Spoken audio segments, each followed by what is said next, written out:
स्वागत है आप सभी का आपके अपने प्यारे से यूट्यूब चैनल में। तो चलिए आज हम आपके लिए लेके आए हैं क्लास 12th फिजिक्स का मोस्ट VVI ऑब्जेक्टिव क्वेश्चन। चलिए देख सकते हैं हम जैसा बोले थे वैसा हम कर रहे हैं। हम बोले थे कि आपको आपके एग्ज़ाम से पहले फिजिक्स, केमिस्ट्री और बायोलॉजी का 10-10 सेट तैयार करके देंगे, जिसमें से बायोलॉजी का भी मैंने 3 सेट तैयार कर दिया और केमिस्ट्री का 2 सेट अभी है, लेकिन फिजिक्स का 3 सेट कर दिया, तीसरा सेट हम लेके आए हैं।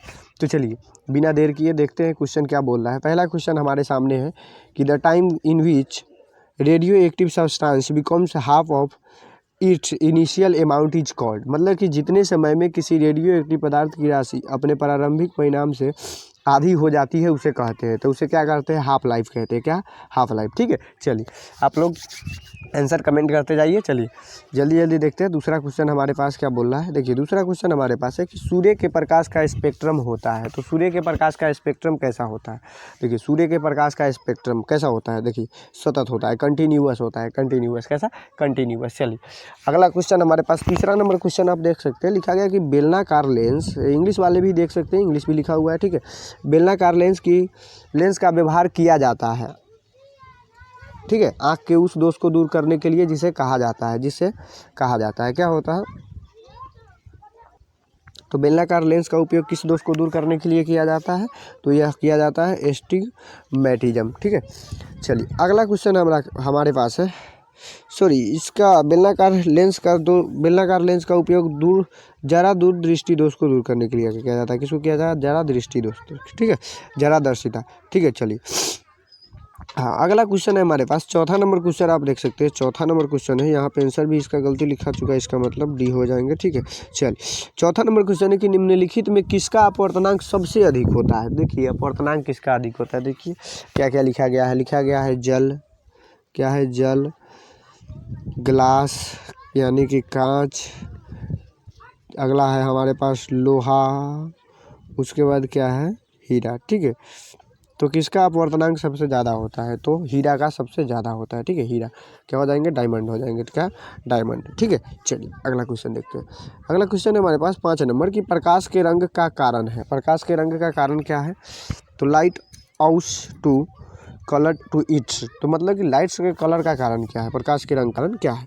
तो ये किसके कारण होता है? आवृत्ति के कारण। किसके? आवृत्ति के कारण। चलिए 6 नंबर क्वेश्चन हमारे पास है कि विद्युत परिपथ की शक्ति होती है। 6 नंबर क्वेश्चन क्या बोल रहा है कि विद्युत परिपथ की शक्ति होती है। तो इसका शक्ति क्या होता है विद्युत परिपथ का? V²/R। क्या होते हैं? V²/R। चलिए आंसर यहाँ पे सी है। चलिए अगला क्वेश्चन देखते हैं। अगला 7 नंबर क्वेश्चन है हमारे पास। 7 नंबर देखिए, 7 नंबर क्वेश्चन बोला जा रहा है कि ताप बढ़ने से अर्धचालक की विशिष्ट प्रतिरोध बढ़ती है घटती है? क्या होती है? तो विशिष्ट प्रतिरोध क्या होती है इसकी?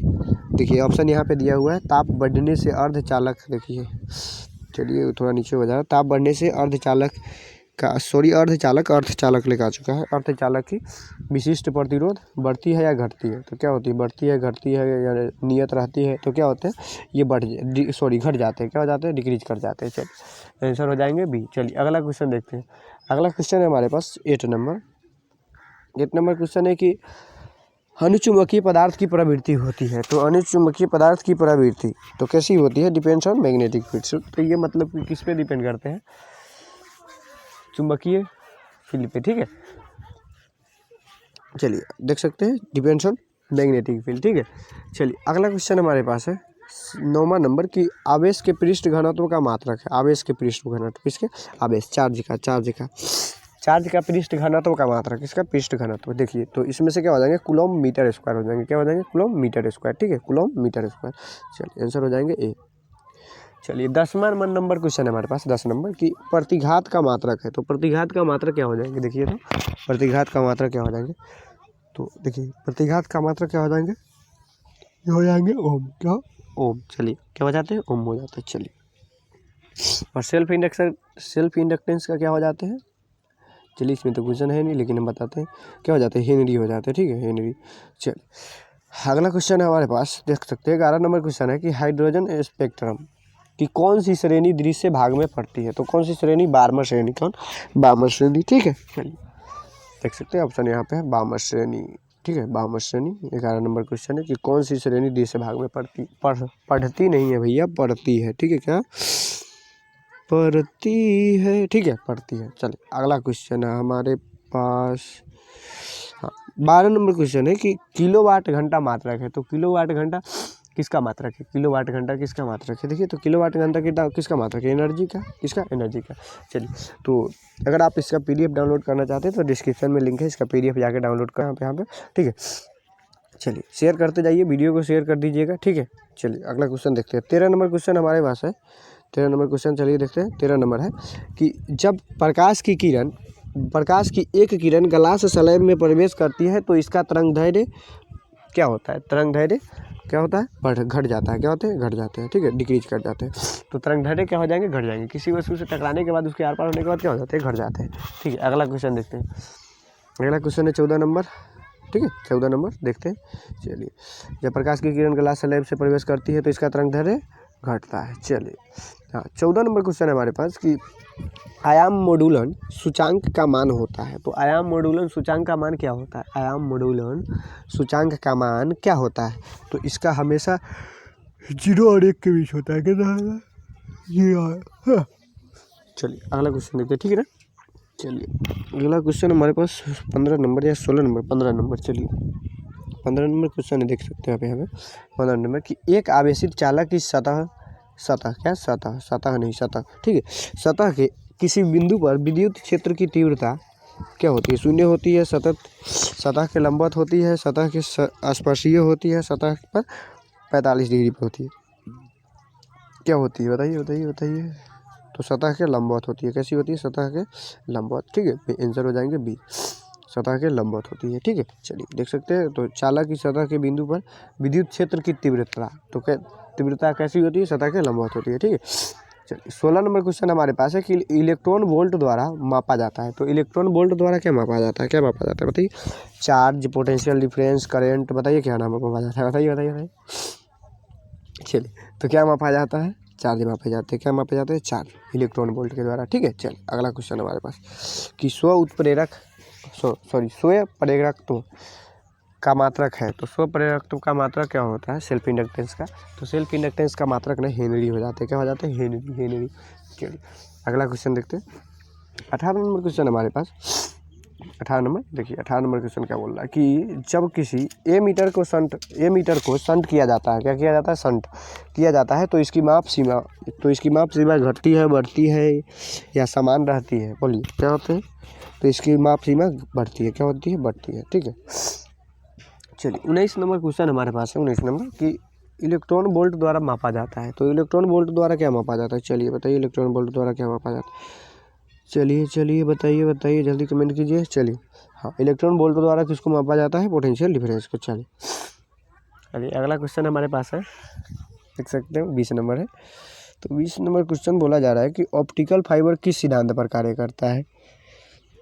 किस सिद्धांत पर कार्य करता है ऑप्टिकल फाइबर? तो यह कार्य करता है TIR। क्या किस पे कार्य करता है? TIR, ठीक है। देखिए इसका ऑप्शन दिया गया है, क्या क्या दिया गया है, देखिए आराम से। चलिए TIR, तो पहला ऑप्शन है स्कैटरिंग पर। The optical fibre works on the principle of, तो किस पे काम करता है?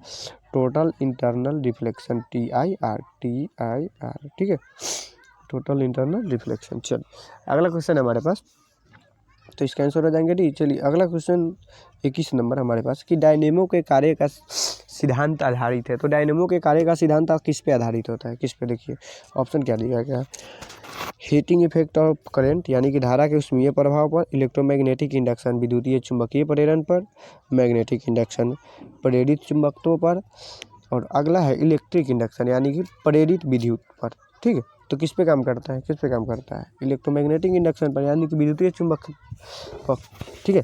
चलिए अगला क्वेश्चन हमारे पास है, किस पे काम करेगा? विद्युतीय चुंबकीय प्रेरण पर, ठीक है। इलेक्ट्रोमैग्नेटिक इंडक्शन क्या? Electromagnetic induction. चलिए अगला क्वेश्चन हमारे पास है 22 नंबर क्वेश्चन है। सॉरी थोड़ा चलते। बीटा किरणें विक्षेपित होती है। तो बीटा किरणें कहाँ विक्षेपित होती है? तो बीटा किरणें कहाँ विक्षेपित होती है? Magnetic and electric field. देखिए यहाँ पे ग्रेविटेशनल फोर्स क्या कह दिया है? ग्रेविटेशनल फील्ड, मैग्नेटिक फील्ड और इलेक्ट्रिक फील्ड, तो ये दोनों में विक्षेपित होते हैं। ये किसमें? मैग्नेटिक एंड इलेक्ट्रिक फील्ड, ठीक है, दोनों में विक्षेपित होते हैं। चलिए अगला क्वेश्चन हमारे पास है ना, देखिए अगला क्वेश्चन हमारे पास 23 नंबर है। 23 नंबर क्वेश्चन है कि पी टाइप के अर्धचालक के सॉरी पी टाइप के अर्धचालक में मुख्य धारावाहक होता है। तो पी टाइप के अर्धचालक में मुख्य धारावाहक क्या होते हैं, देखिए तो इसके आंसर क्या हो जाएंगे, इसके आंसर हो जाएंगे होल। किसमें, पी टाइप में क्या होते हैं, होल। और जबकि बात करें एन टाइप में, तो एन टाइप में होते हैं इलेक्ट्रॉन, उसमें क्या हो जाते हैं, इलेक्ट्रॉन। ठीक है, चलिए अगला क्वेश्चन देखते हैं। 24 नंबर क्वेश्चन हमारे पास है कि अवतल दर्पण अवतल गोलीय दर्पण। ठीक है, अवतल गोलीय दर्पण से प्रतिबिंब बन सकता है। तो अवतल गोलीय दर्पण से प्रतिबिंब कैसा बन सकता है, वो देखिए इसमें ना, इस क्वेश्चन में थोड़ा डिफिकल्ट है। ठीक है, देखिए इस क्वेश्चन को पिछले बार 2013 में शायद पूछा गया था। ठीक है, 2013 या 14 में पूछा गया था। देखिए तो ये क्वेश्चन पूछा गया, लेकिन इस क्वेश्चन में एक हुई है कि देखिए अवतल दर्पण द्वारा जो भी प्रतिबिंब बनता है ना, तो आभासी भी बनता है। एक प्रतिबिंब होता है जो आभासी भी बनता है। ठीक है, और उसके बाद जो भी बनता है वो वास्तविक बनता है और भी बनता है। और अगर पता होना चाहिए, जब वास्तविक बनता है तो उल्टा बनता है, यानी कि सभी प्रकार का अवतल दर्पण से प्रतिबिंब बन सकता है। तो यानी कि इसमें का सभी आंसर सही होता है, ए बी सी डी सब लिख सकते हैं आप। ठीक है, चलिए अगला क्वेश्चन खत्म, यहाँ पे खत्म होता है खत्म। चलिए मिलते हैं फिर अगले वीडियो में, पढ़ाई करते रहे। ऑल द वेरी बेस्ट, जय हिंद, वंदे मातरम।